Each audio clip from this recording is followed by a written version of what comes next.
और यदि नहीं जानते हैं तो हम आपको बताते हैं इसके बारे में।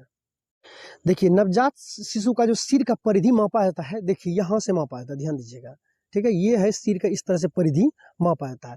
तो नवजात शिशु का जो परिधि होता है वो 35 सेंटीमीटर होता है। ध्यान दीजिएगा, यहाँ दो तरह का क्वेश्चन एग्जाम में पूछा गया है।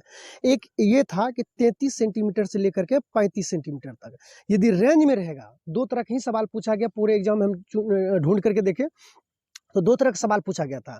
एक में पूछा था कि नवजात शिशु का परिधि कितना होता है, तो रेंज में था 33 सेंटीमीटर से लेकर के 35 सेंटीमीटर तक। यदि सवाल में आपको रेंज में दिया हुआ है 33 से 35, तो आप 33 से 35 सेंटीमीटर मारिएगा। और रेंज में नहीं दिया हुआ, डायरेक्ट दिया हुआ कितना सेंटीमीटर था, तब आप 35 सेंटीमीटर मारिएगा। यानी दोनों तरह का क्वेश्चन हम आपको डाउट क्लियर कर दिए, ठीक है। तो देख लिए आप कहाँ से परिधि मापा था, एकदम बिल्कुल आसान और सरल भाषा में। आगे चलते हैं। तो इस क्वेश्चन का आंसर क्या हो जाएगा? इस क्वेश्चन का आंसर हो जाएगा option number D is the correct answer. यानी नवजात शिशु के सिर के समान परिधि कितना होता है, तो 35 सेंटीमीटर। और रेंज में दे दे तो रेंज में ऑप्शन दे दे 33 से लेकर के 35 सेंटीमीटर। दोनों याद रखिएगा, रेंज में देगा तो 33 से 35 सेंटीमीटर, और रेंज में नहीं देगा तो डायरेक्ट मारिएगा 35 सेंटीमीटर, ठीक है। आगे बढ़ते हैं सिस्टर, आगे देखते हैं नेक्स्ट सवाल। कहता है नवजात शिशु को कौन सा विटामिन का इंजेक्शन लगाया जाता है। देखिए, जब नवजात शिशु रहते हैं तो उसे कहता है कौन सा विटामिन का इंजेक्शन लगाया जाता है। चार ऑप्शन आपके सामने दिया हुआ है, यदि आप जानते हैं तो कमेंट करके जरूर बताइएगा, और नहीं जानते तो हम आपको बता देते हैं। देखिए, जो नवजात शिशु होता है उसे विटामिन के का इंजेक्शन लगाया जाता है। आप कहिए क्यों लगाया जाता है, समझ लीजिए। देखिए, बच्चे को माँ से विटामिन के की प्राप्ति बहुत कम मात्रा में होता है। जितना होना चाहिए बच्चे को उतना नहीं प्राप्त हो पाता है। गर्भ में जब रहती है, गर्भ में जब बच्चा रहता है, तो माँ के गर्भ में जब बच्चा रहता है तो उस समय जो है जितना बच्चे को विटामिन के का मिलना चाहिए उतना विटामिन के नहीं मिल पाता है। पहली बात तो ये जान लीजिए विटामिन के का काम क्या होता है। विटामिन के का काम होता है रक्त को थक्का जमाना। ध्यान दीजिएगा, थक्का जमाना। अब कहिए थक्का क्या, जैसे देखते हैं आपके पैर में कट जाता है, कहीं हाथ में कट जाता है। देखिएगा थोड़ा देर यदि हाथ से दबिएगा या नहीं भी दबिएगा, ऊपर हाथ कर दीजिएगा, देखिए आपका रक्त जम हो जाता है, यानी जम जाता है। तो वो किसके कारण जमता है पता है? वो विटामिन के कारण जमता है। यदि आपके शरीर में विटामिन के नहीं रहेगा तो ब्लड जमेगा ही नहीं, ऑलरेडी पूरा शरीर से ब्लड निकल जाएगा, ठीक है। तो होता क्या कि जो छोटा बच्चा रहता है ना, उस बच्चे के शरीर में विटामिन के की मात्रा बहुत कम रहता है। तो यदि उस दरमियान में मान लीजिए कहीं से कट गया, कहीं फट गया, या अंदरूनी अंदर में ही कहीं कट जाए, या बाहर से कहीं कट जाए, तो आप कितनों उस समय बंद करने की कोशिश कीजिए, ब्लड बंद ही नहीं होगा। इसलिए तुरंत बच्चे को जो है, नवजात शिशु को विटामिन के का इंजेक्शन लगाया जाता है। हमें उम्मीद है कि आप इस क्वेश्चन को अच्छी तरह से समझ गए होंगे। आगे कहता है नवजात शिशु के शरीर का तापमान कितना होता है। देखिए, नवजात शिशु के शरीर का तापमान कितना होता है। नवजात शिशु के शरीर का तापमान आपको बताते हैं 36 डिग्री से 36.5 डिग्री से 37.5 डिग्री सेल्सियस तक होता है। जब जन्म वो लेता है तो उस समय जो है 36 डिग्री सेल्सियस से लेकर 37 डिग्री सेल्सियस तक होता है।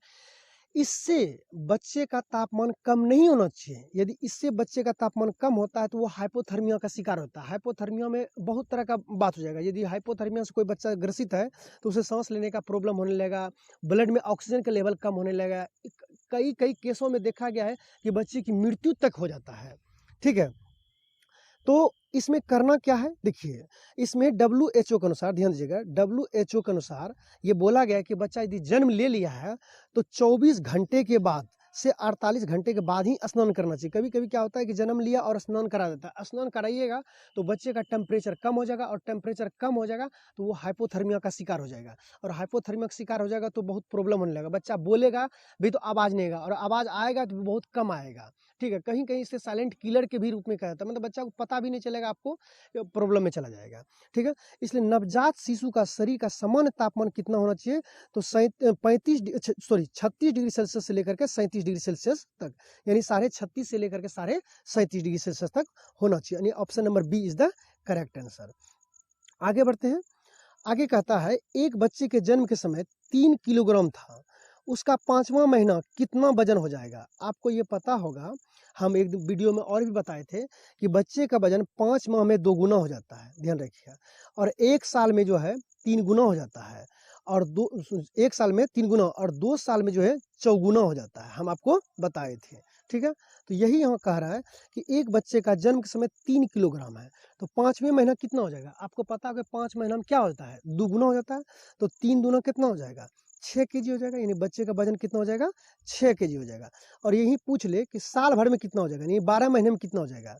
ठीक है, तो 12 महीने में 3 गुना 3 कर दे, 3 तिया 9, यानी देखिए जन्म के समय जो भी वेट है, ध्यान रख लीजिए, जन्म के समय जो भी वेट है आप ये याद रख लीजिएगा, 5 महीने में वो वेट दुगुना हो जाएगा, 1 साल में वो वेट तिगुना हो जाएगा और 2 साल में वो वेट 4 गुना हो जाएगा।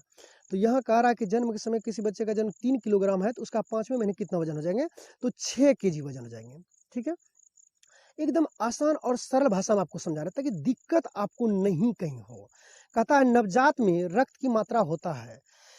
देखिए नवजात में रक्त की मात्रा होता है, आपको बता देते हैं, यदि स्वस्थ बच्चा है तो उसमें नवजात में जो रक्त की जो मात्रा होता है 1 केजी पे, यदि 1 केजी का बच्चा है तो उसमें रक्त की मात्रा होगा 75 से लेकर के 80 मिलीलीटर। ध्यान दीजिएगा, 75 से लेकर के 80 मिलीलीटर तक। ठीक है, 1 केजी का बच्चा है। यदि 2 केजी का बच्चा कर देगा तो 75 से 80 के बीच में रेंज रहता है, तो उसमें किसी एक का दिया रहता है, जैसे कि इसमें दिया हुआ है। देखिए सवाल में आपको जो पूछेगा कि नवजात में रक्त की मात्रा कितना रहता है, तो यह तो रेंज में दिया रहेगा, यह डायरेक्ट दिया रहेगा। कहीं के सवाल में हम देखें रेंज में भी दिया है 75 से लेकर के 80 मिलीलीटर तक। ठीक है, तो यहाँ रेंज में हम आपको सवाल नहीं दिए हैं, यहाँ डायरेक्ट दिया गया है कि नवजात में रक्त की कितना मात्रा होता है। तो इसका आंसर होगा option number B is the correct answer, यानी 80 मिलीलीटर होता है। ध्यान दीजिएगा, 80 मिलीलीटर होता है 1 केजी में। ठीक है, 1 केजी में कितना मिलीलीटर होना चाहिए रक्त की मात्रा, 80 मिलीलीटर। तो यदि मान लीजिए कि बच्चा 3 केजी का है, 3 केजी का, तो आप क्या कीजिएगा, उसमें 80 से गुना कर दीजिएगा, 8 या 24 यानी 240 मिलीलीटर होगा। ठीक है, इसी तरह कह देगा 3.5 केजी का बच्चा है तो उसमें बताइए कितना रक्त की मात्रा हो जाएगा, तो आप 80 से गुना कर दीजिए, क्योंकि पता होगा कि 1 केजी के बच्चा में 80 मिलीलीटर जो है रक्त की मात्रा पाया जाता है। और रेंज में दे देगा तो 75 से लेकर के 80 मिलीलीटर तक होता है। ठीक है, तो दोनों याद रखिएगा आप। हम इसलिए बता देते हैं कि सवाल जो है अलग अलग एग्जामों में हम देखे हैं, कहीं कहीं रेंज में पूछ लिया है, कहीं कहीं डायरेक्ट पूछ लिया है कि कितना होता है, तो कहीं कहीं देखते हैं डायरेक्ट 80 मिलीलीटर दे देता है, और कहीं कहीं हम देखते हैं 75 से लेकर के 80 मिलीलीटर तक रेंज दिया रहता है। ठीक है, अब आगे बढ़ते हैं। तो समझ गए होंगे कि नवजात में रक्त की मात्रा कितना होता है। तो नवजात में रक्त की मात्रा 1 केजी यदि बच्चा है तो उसमें जो है 80 मिलीलीटर होता है। सामान्यतः वजन जो है बच्चे का, स्वस्थ बच्चे का जो है 2.5 केजी से लेकर के 3.5 केजी तक होता है। ध्यान रखिएगा, नॉर्मल रेंज है कि बच्चे का यदि जन्म लिया तो उसका वजन कितना होना चाहिए, 2.5 केजी, यानी 2.5 केजी से 3.5 केजी तक बच्चा जन्म लेता है और ये स्वस्थ माना जाता है। ठीक है, और 2.5 केजी से यदि नीचे है तो ये लो वेट में चला जाता है। ठीक है, तो हमें उम्मीद है अब यदि कहीं सवाल में एक बार और करके दें कि बताइए 3 केजी का बच्चा है तो उसमें रक्त की मात्रा कितना होगा मिलीलीटर में, तो आप सीधा 80 से गुना कर दीजिएगा, निकल जाएगा 240 मिलीलीटर। हमें उम्मीद है इस क्वेश्चन को आप अच्छी तरह से समझ में। तो नवजात में रक्त की मात्रा कितना होता है पर केजी, 80 मिलीलीटर होता है। आगे बढ़ते हैं। आगे है नवजात की सामान्य हीमोग्लोबिन स्तर कितना होना चाहिए। देखिए 1 डेसीलीटर में, ध्यान दीजिएगा, 1 डेसीलीटर में कम से कम नवजात में 17 से 20 ग्राम जो है हीमोग्लोबिन होना चाहिए। ठीक है, ये याद रख लीजिएगा, नवजात में सामान्य हीमोग्लोबिन का स्तर कितना होना चाहिए पर डेसीलीटर, यानी 1 डेसीलीटर पे कितना होना चाहिए, 17 से लेकर के 20 डेसीलीटर होता है। अब इस बीच में मान लीजिए आपको ऑप्शन 2-3 तरह का दे दिया, अब इसमें दे देगा 18, देगा 16, 15, 14 देगा, तो आप नहीं मार सकते हैं 18 मार लीजिएगा, क्योंकि आपको पता होगा कि रेंज में है 17 से लेकर के 20। ठीक है, डेसीलीटर, यानी इसके बीच में जो है हो सकता है बच्चा का। ठीक है, सामान्य रूप से, जनरली रूप से, एक देखिए बच्चे को तो अलग अलग होता है, किसी का मान लो 18 हो, किसी को 19 हो गया, तो एक औसत लेवल लीजिएगा ना एक सामान्य रूप से। तो सामान्य रूप से ये देखा गया कि पर डेसीलीटर, ध्यान दीजिएगा, पर डेसीलीटर 17 से लेकर के 20 ग्राम जो है हीमोग्लोबिन पाया जाता है। Option number A is the correct answer. आगे बढ़ते हैं, एकदम आसान भाषा में कहता है कि बच्चे के जन्म का वजन किस उम्र में 4 गुना हो जाता है। ध्यान दीजिएगा, आपको अभी तुरंत हम ऊपर में बताए थे कि 5 महीने में बच्चे का वजन 2 गुना, 1 वर्ष में 3 गुना और 2 वर्ष में कितना गुना, 4 गुना। तो यह सवाल में पूछा है कि बच्चे का जन्म का वजन किस उम्र में 4 गुना हो जाता है, तो ऑटोमेटिक आप मार दीजिएगा option number C is the correct answer, यानी 24 मंथ, यानी 2 वर्ष में। ठीक है, आगे बढ़ते हैं। कहता है बच्चा कौन सी उम्र में दौड़ने लगता है। यदि आप जानते हैं तो हमें जरूर बताइए, नहीं जानते तो हम बताते हैं आपको।